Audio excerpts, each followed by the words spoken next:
Welcome to the third and final video in this series on building a budget model in Excel reporting. In the previous video, we set up the basic structure of the model and turned the input model into an interactive template using cell editors and an import query. In this video, we'll finish the model. We'll make sure the budget model becomes clear, user-friendly, and ready to use. So let's go back to our model. We're still working on the profit and loss planner. The backup is there, and if we look at the front end, it already works. We can save, we can add values, or we can already use this model for budgeting. But it still doesn't look very polished. So in this video, we're going to improve that. As I mentioned in the first video, Excel reporting includes a full toolbar that allows you to apply cell styling, alignment, and number formatting. So now we're going to use those tools to make the model cleaner and easier to read. The first thing I usually do is give the column headers a color. Here, I'll make them blue with a dark blue border underneath. This total column should stand out a bit more, so I'll give that one a different color. And because the period columns have a different role, I'll format those in gray. In Excel reporting, our standard convention is that amount columns are right aligned. So I'll use the horizontal alignment to align these columns to the right. You can also center, left align, indent, or wrap text here. But for values, right alignment works best. Next, I want to change the cell type. By default, a cell is usually set to common. Here, I want to use integer instead. You could choose decimals if needed, but in most budget models, whole numbers are enough. So I use integer, which also improves the visual alignment. I also want to make some of these columns wider. You can resize a column by clicking the column header, right-clicking, and choosing Resize Column. I'll start with a width of 150. You can select multiple columns as well, just like a spreadsheet, by using Shift and selecting the last one. Some columns feel a bit too wide, so I'll reduce those to 125. The amount columns can stay wider, so I'll keep those at 150. I also want to widen the text columns a bit more, because later on we'll show account group names and account names there. The exact width depends on your own data, so let's do a preview and test the layout. Now we can see that the structure already looks much better. Most columns look clean and readable. There are still a few formatting details to adjust, but overall the layout is starting to work well. As explained in the previous video, the query consists of 3 rows: a title row, a data row, and a total row. If you want to style the total row, you can simply select it and apply a different color and border. I'll also set those fields to integer. Now let's preview that again. That already looks much better. At this point, the model is functional and visually much more structured. The model is now looking good, but it's still very wide, because all the period columns are visible. We can solve that with the HIDECOLUMN function. With HIDECOLUMN, you can hide columns or make them visible, so the model stays compact and only shows you what is relevant at that moment. Let me show you how that works. First, we choose where we want to place the HIDECOLUMN formula. This can be above the toolbar or in another available area. In this case, I know that the total budget column is not used in a save query, so I can use that location. I start by adding the label text, so it fits inside a formula. Then I add the HIDECOLUMN function. This function lets you define which column should be visible after the model runs. You can choose whether a column starts hidden or visible and whether the user is allowed to show or hide it. You can even add names if needed. In this example, I only want a simple eye icon. Then I divide the range of the columns that I want to hide or show. After that, I choose the behavior. Here, I want the columns to be hidden by default when the model opens, but I do want the user to have the option to show them when needed. So I choose the option where the columns start hidden, but still can be expanded by the user. Now let's test it. The period columns are hidden by default, and when I click the eye icon, I can show the detailed period columns again. This is very useful in practice. For example, you may have a staffing planner with many calculation columns for salary components. Those calculations are important and you still might want to review them, but you don't always want them visible on screen. So with hide column, you can keep the essential columns visible and hide the supporting detail columns until they are needed. That way, even a wide model can still look compact and user-friendly. We can do something similar for rows with the HIDEROW function. Right now, we still see this row, which is needed for the functions or query behind the model, but it doesn't need to be visible to the user. It takes up space and visually it doesn't add value.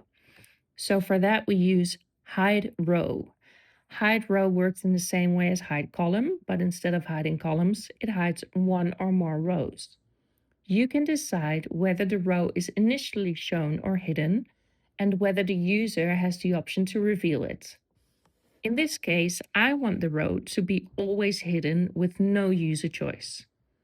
So I use the option that hides the row permanently in the model view. I apply the function to row A, which is the row I want to hide. Now, when I preview the model, that first row is no longer visible. Why use the function instead of simply hiding the row manually? Well, you can also right-click a row and hide it directly, but if you're working a lot in define mode, you would constantly need to unhide it again to edit the model. With hide row as a function, you still see everything in design mode, but in preview mode, the row stays hidden automatically. So it saves time for the model designer and keeps the final model clearer for the user. At this point, the model is already very workable and much more polished. Now let's add a visual element. A nice option here is the SPARKLINE function. In Excel reporting, you can add charts, tables, and also sparklines to model. I'll add one sparkline at the end just to make the trend visible at row level. A sparkline takes a series of values and shows them as a compact visual inside a cell. It can be displayed as a line, a smooth line, a column, or even a pie. In this example, I'll use a spline, so a smooth line. That gives a clean visual overview of how the value develops over time.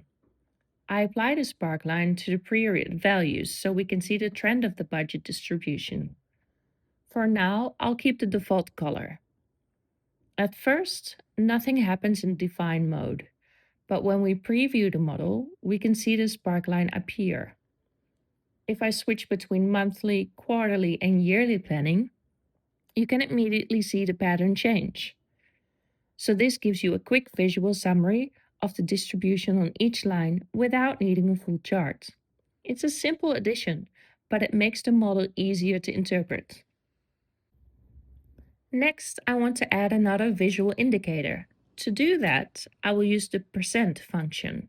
With percent, I can calculate the ratio between two values.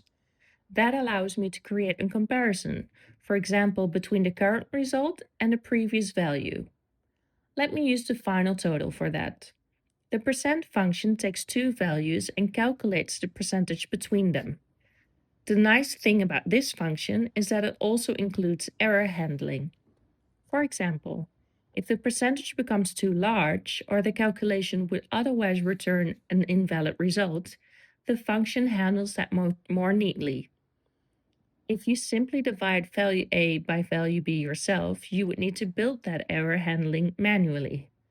So this function is a cleaner and safer way to calculate percentages inside the model. Once I apply it, we can preview the result and see that the percentage is now shown underneath. That gives us a solid basis for the next visual step. Now we can combine that percentage result with the icon function. This allows us to turn this result into a simple visual signal. The idea is straightforward. First calculate the ratio, then show an icon based on the outcome. That way, the result is immediately clear without needing extra explanation. The icon function renders an icon based on the underlying value. For example, it can show a negative, neutral, or positive result using a three-state color icon. This is especially useful for KPIs or any other visual indicator in a model. You can even choose different icons or use a standard one. In this case, I'll apply the icon to the percentage result. At first, it appears neutral, but when I preview the model, it turns green. That is exactly what I want to show here, because in this case, the relationship is positive. The revenue values are negative by nature, but compared to last year, the result is actually better. So green is the correct signal. So with percent and icon together, we can create a compact KPI style visual directly inside the model. Let's now look at the model as a whole. We now have a model that allows you to create a budget based on a selected budget year and company. It retrieves figures from earlier planners or other planning versions. You can compare with last year, add detail per line, and spread values across the year. So if I enter 100,000 here, the amount is distributed neatly across the period. We also have subtotals. The model looks clean. You can save it, reuse it later, and report on it. So at this point, we have a fully working model. Across this series, we have built a budget model step by step in Excel reporting. We looked at the structure, how to make the model interactive with cell editors and import queries, and how to format and prepare the model for practical use. With these steps, you can create a flexible budget model that is easy to maintain and easy to use. And if you have a question while working in Excel reporting, you can also use our AI assistant. You can find it under Help. There, you can simply ask a question. For example, how do I do something? Or ask about a specific function. You can do that in Dutch, English, or other languages as well. The assistant replies in the same language and uses the support center content as its source. For example, you can ask for more explanation about the period sum function. The assistant then retrieves the documentation and also gives you a practical example, so you understand not only what the function does, but also how to apply it to your own model. You can use it for virtually any function in Excel reporting, but also for real situations in your own model. Based on the available information and your specific question, the AI assistant will give you a relevant answer. We also use the AI assistant ourselves in our support process to test it, and the results are impressive and can already provide answers that are very close to the quality of our support team. And if the AI assistant still doesn't solve your question, you can always contact our support team directly. We'll be happy to help you further. I hope this video series has been useful to you. And of course, more videos will follow on this topic. So keep an eye on our socials and thanks for watching.